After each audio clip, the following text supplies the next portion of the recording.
Alright, what's going by? This is Easter. Here back to a brand new video. More college football week 8, and it was a doozy. We had a plethora of top 10 teams go down. You can already see, and top 25 teams already go down. As well as some news around college football. For instance, Billy Napier from Florida, despite winning this week against Mississippi State, he is fired. Did not have a very successful career at Florida. I think they made a mistake firing Dan Mullen when they did. A D3 running back has 522 rushing yards in one game on only, I think, like 22 carries, which is arguably even more impressive. And then Paul Feinbaum is a sports broadcaster, already on Alabama's nuts again. The guy's obsessed with Alabama and Nick Saban. So, anyways, let's go ahead and get into the scores here. Miami playing Louisville. As I said, Louisville is one of those teams. They're a good program. I mean, they're not one to be taken lightly, and they defeated Miami, giving them their first loss. The number 2 team in the nation goes down to an unranked, which will definitely be ranked after this one. Now, why did Miami lose? This guy right here only missed 10 passes, but 10 of those misses were interceptions. He had 4 interceptions, and this kind of brings back, last year with Georgia. Now, Georgia last year had horrible wide receivers. They made a lot of drops. That is true. But Carson Beck also did not perform well in key moments and was prone to poor decisions, interceptions. Most people were making fun of him when he decided to transfer away from Georgia and give up the starting position to Gunner Stockton and come to Miami. A lot of people, myself included, did not think that Miami was going to perform well as much as they did in the beginning of the season. I thought they would drop to Notre Dame, which they won. And I thought they would be a mid-tier SEC team this year in the SEC, and it would prove that Carson Beck is not a good quarterback. It was the proof of that. Carson Beck's been actually performing pretty darn well the entire season, and Miami was a 2 seed, or ranked number 2. And then he falls back to his usual self and has arguably his worst game, maybe ever, even compared to his Georgia days. And pretty much lost the game all on his own against Louisville. So we'll see if he can right the ship, because he had been having a great season until this game, or we'll see if this is the return of the Carson Beck we knew last year. In Miami, if that is the case, Miami is definitely going to drop a few more games. But good as Louisville, putting the nation on notice that they're a good team, and now obviously competing to win the ACC. See what they can do the rest of the season. Nebraska, for the first time, was ranked in the top 25, and sacked Dylan Raiola 9 times. Only had 177 yards, no touchdown passes, and they get pretty much torched by Minnesota 24-6. As you can see here, though, Dylan Raiola, only 177 yards, was still the leading passer in compared to the Minnesota quarterback. Minnesota's running back, however, had a pretty good game, 148 yards, not too bad. But Minnesota upsets Nebraska in very surprising fashion of a pretty much a smackdown, and Nebraska is left wondering what went wrong. Got to fix that offensive scheme, the offensive linemen, if they want to perform well in a very, very tough Big Ten. They're 2-2 now, so tough break for them when they thought they were going to have an up year. Maybe not. Ohio State versus Wisconsin, no shock here. Wisconsin is 0-4 in the Big Ten now. Not a good team this year. Julian Sayin puts up almost 400 yards, missing only 4 passes out of 42. Very impressive in that. 4 touchdowns. Our star, Jeremiah Smith, I believe is his name. Yeah, Jeremiah Smith. He's not really had that great of a year, to be honest with you guys. And you see in this game, he had 97 yards. That's not too bad, but that's actually really good. But he's not been as utterly dominant as we thought, because again, teams are really focusing on stopping him, double teaming him a lot. But Ohio State, easy win. They're 7-0, the best team in college football by far, not even close. They win 34-0. Indiana, coming off a big win last week against Oregon, improved to 7-0 for 2 years in a row, which is the first time in school history. So really impressive for them. their coach, Kurt Benelli, whatever, former Alabama assistant, was 50 years old when he decided to take a risk and go into D2, become a head coach. Then went on to JMU, mid-major, really successful, and then now Indiana, extremely successful. Arguably might be the best coach in college football right now, in my opinion, with what he's done at Indiana. They handle Michigan State, who's also 0-4 in the Big Ten. Not a good team this year. 38-13. Mendoza, definitely a Heisman frontrunner. I would say Julian Sayin and Mendoza and Reed right now, and obviously there's a lot of it's going to be a quarterback. It's pretty much become a quarterback award, but two Big Ten quarterbacks right here, and then a lot of SEC quarterbacks as well performing well. Texas A&M versus Arkansas. Arkansas, as you can see, made a comeback in that fourth quarter with 15 points scored, but it was just too little time. They got a touchdown, but there was like 3 seconds left, and it's pretty much impossible. Again, Arkansas has a fantastic offense. Bobby Patino, who was their former coach that got fired after he was in a motorcycle wreck with like a girl he was having an affair with that was very, very young. But he's an offensive guru. Let's be real. Already with a very talented offense. However, their defense is arguably one of the worst in the entire nation. And they just can't get it done late. Feel bad for them because that offense is really fun to watch. A&M holds on 45-42. See here, they took a commanding lead in that third, and it slipped away, but they are able to keep it under lock. Georgia and Ole Miss. Georgia pulls off the quote-unquote upset, even though they were favored at home. Ole Miss had a lead, multiple score lead, going into the fourth, and then Georgia had 17 unanswered points in that fourth quarter and come storming back. So it was a duel, as you can see here, Chambliss and Stockton. He had 42 rushing yards himself. The leader, the running back, only had 31. No interceptions for either, but Garner Stockton had 4 touchdown passes.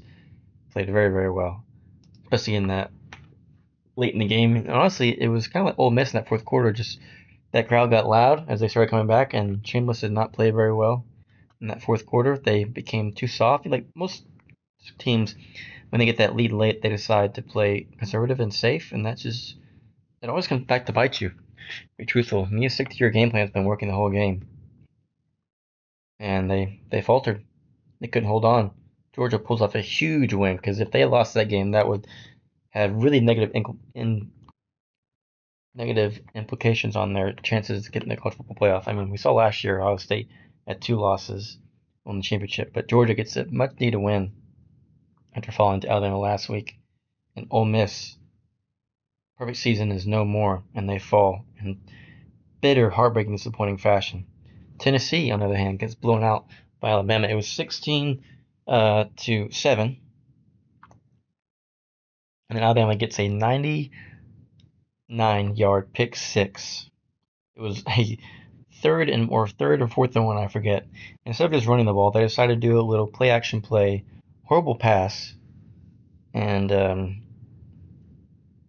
after that pick six, the game was pretty much over. Tennessee kind of kept it close to a 17-point game, but it was all Alabama. This was an utter smackdown. Alabama's defense played terrific, and Tennessee drops a very, very bad second loss in the SEC. They followed 2-2, and they're definitely looking from the outside in terms of the race for the SEC championship. And they got to win out if they even have a chance. And they're not looking good, because they got some tough games coming up. So go ahead and look at their schedule coming up. They got Oklahoma. Florida's not really. I mean, they just lost their coach, but as we've seen this year, when teams get rid of their coaches, they perform a lot better. So Oklahoma, tough. This one and this one, look out. Probably spoiling Vanderbilt's record or their ranking, but we'll look at that in a second. So Tennessee is in hot water. Another top 10 team to go down, undefeated to go down. Texas Tech versus Arizona State. Again, they had their backup, but their backup really good. Sam Levitt finally had himself a pretty darn good game. Had 319 yards, about 50% passing wise. But Texas Tech was the number one rated offense. They've won all their games by 20 plus points, and they go to Arizona State, who needed this win and they got it. Texas Tech stormed back in that second in the very, very end. They were down by multiple scores. Came back late, but left 2 minutes on the clock for Arizona State to drive down the field and get a game-winning touchdown. And then Texas Tech had, I think, 30 seconds to get a touchdown. They just couldn't get it done. Texas Tech falls to Arizona State. Who, remember, in the beginning of the season, we're ranked in the top 10, I believe, the top 15. So unfortunate. Texas Tech, who were picked as a lock-in for the playoffs, but now the Big 12 is a absolute doghouse. There's so many good teams. The issue is the Big 10 and SEC are the two best conferences, and they get a lot of favoritism. The Big 12 starts cannibalizing each other, as people have coined it, where they start beating each other a lot. It's going to be very, very hard for them to get teams into the playoffs. Very, very hard. So, well, it's nice to see competition. At the same time, though, if you have a Big 12 champion who's got 2 losses or 3 losses, they might slip in, but that might be their only team they get in.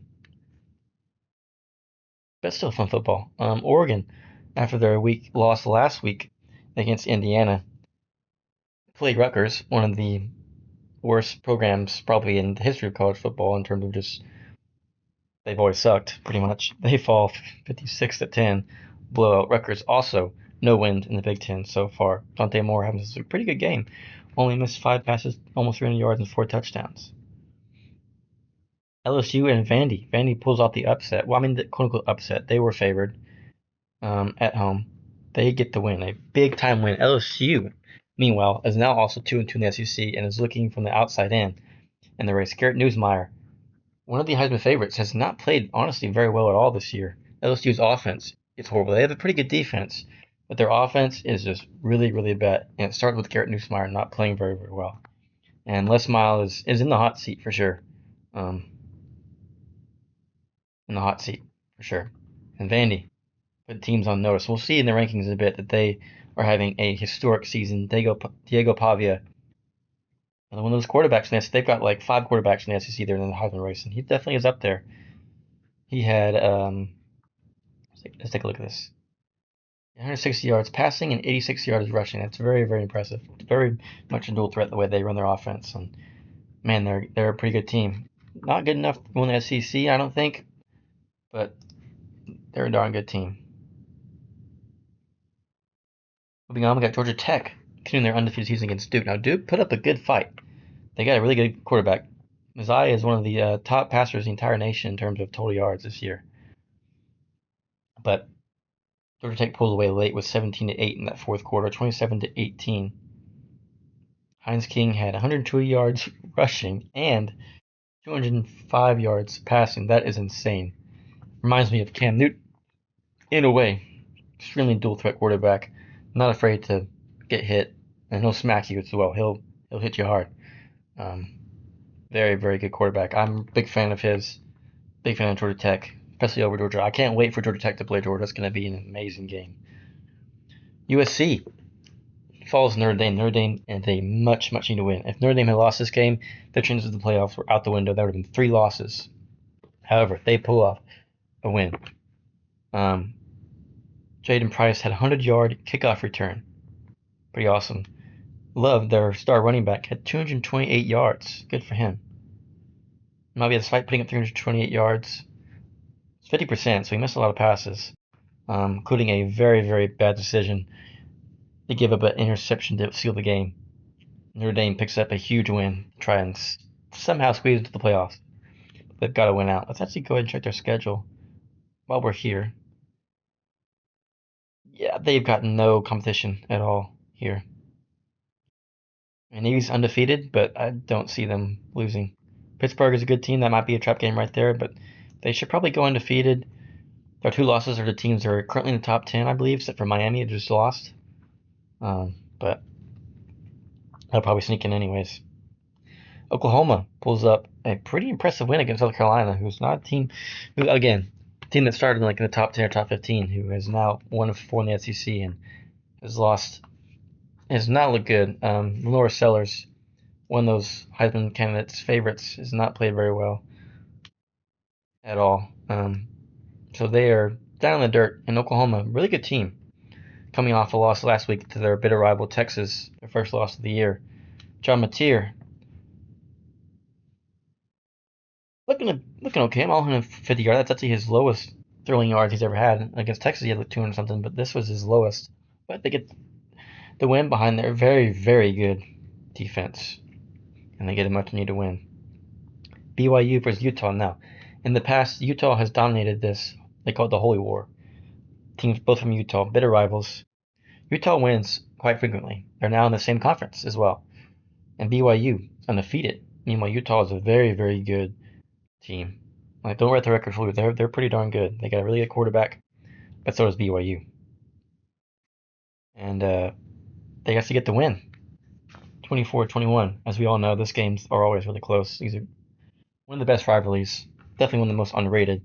And BYU remains undefeated and the sole best team in the Big 12 as of now, against a very good Utah team who they're 5-2, but 2-2 in the Big 12, which will hurt them. But they're pretty good.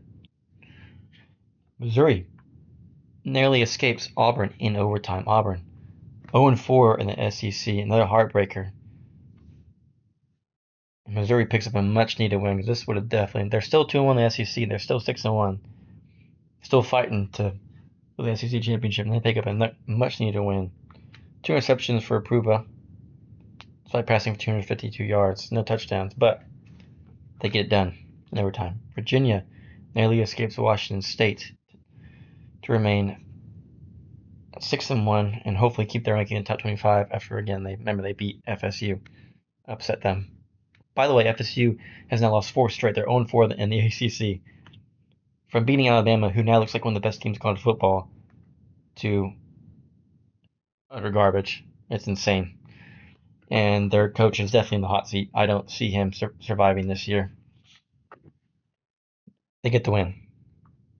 22-20. A win to win. South Florida versus Florida Atlantic. 48-13. South Florida looking like a pretty darn good team. Definitely one of the better non-Power 5 teams, or group of 5 teams.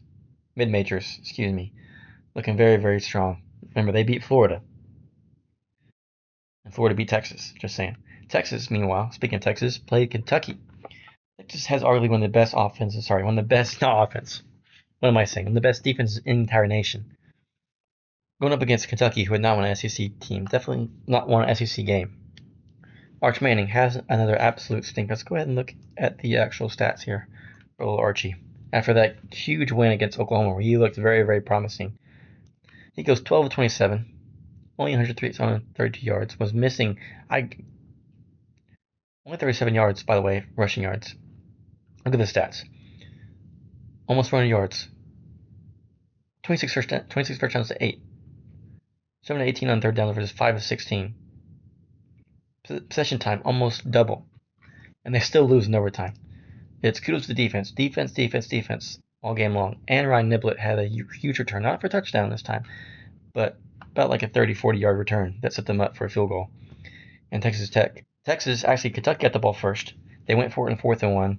Got 2 goal line stops in a row, and Texas gets the game-winning field goal at about 40-45 yards. Foley, though, looked pretty impressive. He's a pretty good quarterback. Texas, Arch Manning was utter garbage this game. I don't understand. I mean, yes, offensive line did not play very well this game, but he was missing a lot of passes, especially on third down passes. He missed, I would say, about 5 passes that should have been first downs. And if you get those passes, you start getting in the groove, and you start scoring points, right? So I really think that it really fell on him as to why this game was close when it should not have been. Let's move on. Memphis came into this game as like a 20-point favorite and lost to UAB, who at the time had not won a single game in the American Conference. Again, they just fired their head coach, Trent Dilfer. The interim head coach comes in and pulls off a major upset against a undefeated Memphis, who falls the first time this year. Again, coaching does play to affect the teams. Not as much. People think that coaches don't do as much. They do a lot. We see in UCLA, who again also won this week. They have not lost since their interim head coach came in, including that win over Penn State, who now also lost, by the way. They're 0-4, and they have not won a game in the Big Ten. It's insane. But again, coaches, they matter. And it's really cool to see all these interim head coaches are being very, very successful. Cincinnati blows out Oklahoma State. Might be one of the worst teams in the entire nation. They're 0-4 in the Big 12. Gundy is gone, by the way. Cincinnati, meanwhile, is 4-0 in the Big 12. And they win 49-17. Looking to challenge BYU, top contender for the Big 12 and for the playoffs. Let's go ahead and go into the stats real quick. You gotta say there's that Duke player when they were playing Georgia Tech. Not to be lightly, he's a great quarterback. Baylor, Duke, USC, TCU, pretty much the same dudes. Rushing wise, Mizzou guy has fallen. Another one is now only at third. Now we have Cam Cook, who is a commanding lead. Jeremiah Love has gotten to the top 5. Martin from BYU. Receiving yards. So got one dude from USC. It's at Texas State. So USC only the only big time school on this list here. Let's go ahead and go into the rankings. See what we got. A lot of movement here probably. Ohio State, so number 1. Indiana, top 2. A&M cracks into the top 3, and Alabama is surging, now in the top 5. Right behind them is Georgia at 5. Again, who's the team they beat. It's pretty funny to see two teams that play each other right behind each other. Oregon moves up 2 after their loss 2 weeks ago to number 6. Georgia Tech is now in the top 10, moving up 5 spots. For their first time in the top 10 in a very, very long time. I don't know how long, but it's a long time. Ole Miss drops 3 after their tough loss to Georgia to number 8. Miami drops 7 spots, still in the top 10, number 9. And Vandy up 7 spots after their big win against LSU. This is Vandy's first time in the top 10 since, get ready for this, 1947. So since right after World War II, they have not been in the top 10. What a awesome year for Vandy. BYU just outside the top 10 at number 11. And the few remaining undefeated teams in the nation. Notre Dame ever so slowly crawling back into that top 10. They're at 12. Again, their only losses are to Miami and A&M, who are both top 10 teams. So, whatever. Oklahoma at 13. Texas Tech is in the top 10 at number 7. They dropped 7 spots. I think they dropped a bit too low here. I would have them above. I would have them right here, maybe. Right behind BYU. That's what I would do. That's just me. Or I had Notre Dame behind Oklahoma as well. But whatever. They dropped 7 spots. Still in the top 15, but a big drop for them. Missouri, just inside the top 15 at 15. Virginia is at 16. They go up 2. And here's the Tennessee, who dropped 6 spots. Number 17. South Florida up 1 at 18. Louisville not ranked. Again, the team that beat Miami. They are now not ranked, now to 19. They've been creeping on that top 25 spot, and I finally get top 25. LSU drops 20 spots all the way down to 20.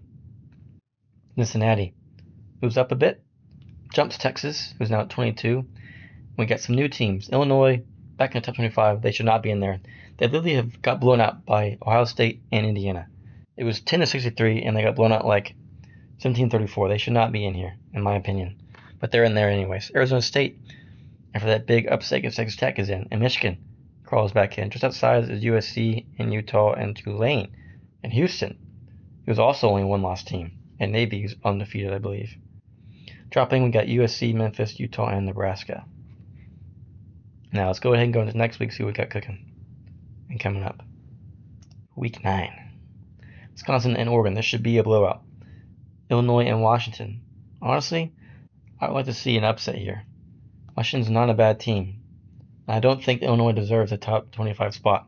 So I'd like to see them go down. Kind of being a hater right now, but whatever. UCLA versus, again, guys, UCLA has won 3 straight games. This is again, Indiana's at home, but this is a huge trap game. UCLA has all the momentum. They have a great new interim head coach, who is really good at putting up offensive schemes. UCLA is a brand new team. They're motivated. They're on fire. And they believe that they can do they can win. So watch out. This is a big, big trap game. Now, Indiana could fully well blow this team out of the water, but they better come prepared and they better not take this game for granted. Syracuse versus Georgia Tech should be a blowout. Should. Always they should. Ole Miss and Oklahoma. Both of these teams need to win this game if they want to be in the SEC. If they want a chance in the SEC. I don't know. I mean, both teams are really, really good. We'll see how Chambers plays against Oklahoma. I think this would be his best. Besides, I mean, maybe Georgia. Another 2 weeks in a row, this quarterback from Ole Miss is going to play really, really strong defenses. Meanwhile, John Mateer, only 7 touchdowns and 6 interceptions this year. That's not pretty good. You really think about it. I mean, most of those he had 3 against Texas, so it would be. Let's say he doesn't get any, it'd be 7. But he needs to play well. They're at home, so that's a big time advantage. But he needs to play well if Oklahoma is going to win this game. But we'll see. OU is favored by 3. Again, look, Indiana's favored by 24. I didn't mention this, but watch out. Washington's favored in this game. Like, if you're playing a team that's not in top 25 and they're favored, I get they're at home, but, like, seriously? Come on. Virginia, North Carolina, again. Their head coach is Bill Belichick of all people. The best coach in NFL history. And boy, do they suck. So they should get their butts smacked right here. Big time game right here. South Florida versus Memphis, who just had their first loss. Need to get this win. They're at home. Can they upset South Florida? UCF only favored by 3.5 points here. Should be a really, really good game if both teams are trying to compete and add that mid-major group of 5 spot in the playoffs. Alabama playing South Carolina. This should be a blowout. Should be. Alabama favored by 2 touchdowns. Ty Simpson having himself an incredible year. 18 touchdowns, only 1 interception. Wow. Alabama on the come up. And then a lot of their fans were calling for the Boar's head. I bet they're not calling for his head anymore because they were playing very, very well after their down year last year. Missouri versus Vandy. Huge game right here. Both really, really good teams. Vandy's only favored by about 3 points, a field goal. This is a toss-up. I think it's a toss-up. I think Vandy might pull this one out, though, if they have the better team overall. UAU versus Iowa State. Iowa State having a kind of disappointing year. They're 2-2. Their quarterback is not as good as they thought they would. Another trap game, though. They are in Ames, IA. So they are at Iowa State. So it's a trap game. ISU actually is favored in this. Wow, ISU is favored in this game. 2.5 points. I bet that will upset BYU. I bet that coach had them ready to play. He's probably not happy if they're not favored. So look for BYU to make a statement at this game. Texas Tech, meanwhile, playing after their upsetting loss last week, or this week, rather. Next week, they're playing Oklahoma State at home. It's going to be a blowout. It's going to be very, very ugly. Baylor and Cincinnati. Baylor, one of those teams that you might want to take lightly. But I'll see Cincinnati handling business here. Texas playing Mississippi State. Again, Mississippi State is 0-3, but don't let that record fool you. They play teams extremely, extremely tight. Again, here's the thing. If Arch Manning plays like he played against Connecticut this year, Texas is going to lose, hands down. But we'll see what happens. Stanford and Miami. Stanford is not a good team. So Miami should crawl back. Let's see if Carson Beck can have a better game this week. And Miami's favored by 30 points, by the way. So let's see what Carson Beck does after having a 4 interception performance this week. Right the ship. Huge game here at Baton Rouge. LSU versus A&M. LSU needs to win this game, or that means they would fall to 2-3, have a losing record in the SEC, fall out the top 25. And Brian Kelly would probably lose his job. A&M, meanwhile, undefeated, top 3 team in the nation. Fighting Marcel Reed. Great quarterback. Pretty good defense as well. They have one of the best defensive lines in the nation. But they're going to Death Valley. They're only favored by 2.5 points. I think A&M handles business here.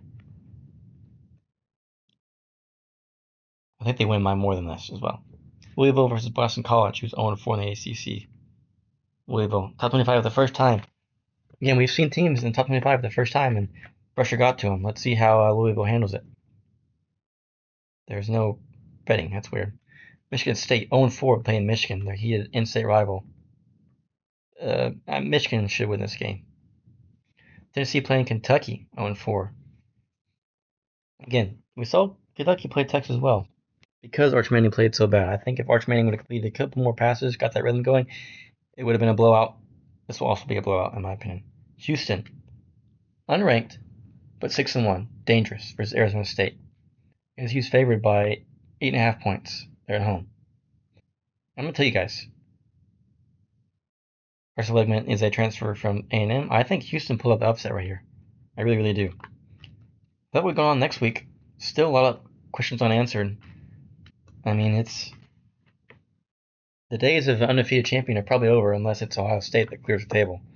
But other than Ohio State as the favorite in the championship this year, it's hard to say who's going to be in there.